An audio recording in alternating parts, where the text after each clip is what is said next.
Praise the Lord. വെളിപ്പാട് 4-ാം അധ്യായം 1 മുതൽ 11 വരെയുള്ള തിരുവചനങ്ങൾ.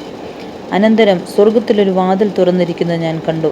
കാഹളനാദം പോലെ എന്നോട് സംസാരിച്ചു കേട്ട ആദ്യത്തെ ശബ്ദം എന്നോട്, ഇവിടെ കയറി വരിക, മേലാൽ സംഭവിപ്പാനുള്ളത് ഞാൻ നിനക്ക് കാണിച്ചു തരാം എന്ന് കൽപ്പിച്ചു. ഉടനെ ഞാൻ ആത്മവിവശനായി സ്വർഗത്തിലൊരു സിംഹാസനം വെച്ചിരിക്കുന്നതും സിംഹാസനത്തിൽ ഒരുവൻ ഇരിക്കുന്നതും കണ്ടു. ഇരിക്കുന്നവൻ കാഴ്ചയ്ക്ക് സൂര്യകാന്തത്തോടും പത്മരാഗത്തോടും സദൃശ്യൻ. സിംഹാസനത്തിന്റെ ചുറ്റും കാഴ്ചയ്ക്ക് മരകത്തോട് സദൃശ്യമായ ഒരു പച്ചവില്ല്. സിംഹാസനത്തിന്റെ ചുറ്റിലും 24 സിംഹാസനം. വെള്ളയുടുപ്പ് ധരിച്ചും കൊണ്ട് സിംഹാസനങ്ങളിലിരിക്കുന്ന 24 മൂപ്പന്മാർ. അവരുടെ തലയിൽ പൊൻകിരീടം. സിംഹാസനത്തിൽ നിന്ന് മിന്നലും നാദവും ഇടിമുഴക്കവും പുറപ്പെടുന്നു. ദൈവത്തിന്റെ 7 ആത്മാക്കളായ 7 ദീപങ്ങൾ സിംഹാസനത്തിന്റെ മുമ്പിൽ ജ്വലിച്ചുകൊണ്ടിരിക്കുന്നു.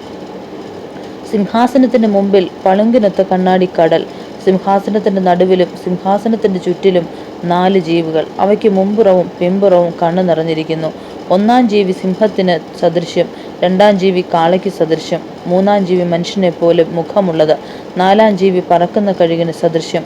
4 ജീവികളും ഓരോന്നിന് 6 ചിറകുള്ളതായി ചുറ്റിലും അകത്തും കണ്ണു നിറഞ്ഞിരിക്കുന്നു. ഇരിക്കുന്നവനും ഇരുന്നവനും വരുന്നവനുമായി സർവശക്തിയുള്ള കർത്താവായ ദൈവം പരിശുദ്ധൻ പരിശുദ്ധൻ പരിശുദ്ധൻ എന്ന് അവർ രാപ്പകൽ വിശ്രമം കൂടാതെ പറഞ്ഞുകൊണ്ടിരിക്കുന്നു.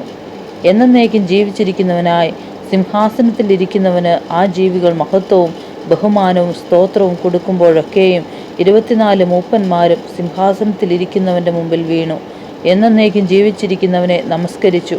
കർത്താവേ, നീ സർവവും സൃഷ്ടിച്ചവനും എല്ലാം നിന്റെ ഇഷ്ടം ഹേതുവാൽ ഉണ്ടായതും സൃഷ്ടിക്കപ്പെട്ടതും ആകയാൽ മഹത്വവും ബഹുമാനവും ശക്തിയും കൈക്കൊള്ളുവാൻ യോഗ്യൻ എന്ന് പറഞ്ഞുകൊണ്ട് തങ്ങളുടെ കിരീടങ്ങളെ സിംഹാസനത്തിന് മുമ്പിൽ ഇട്ടു.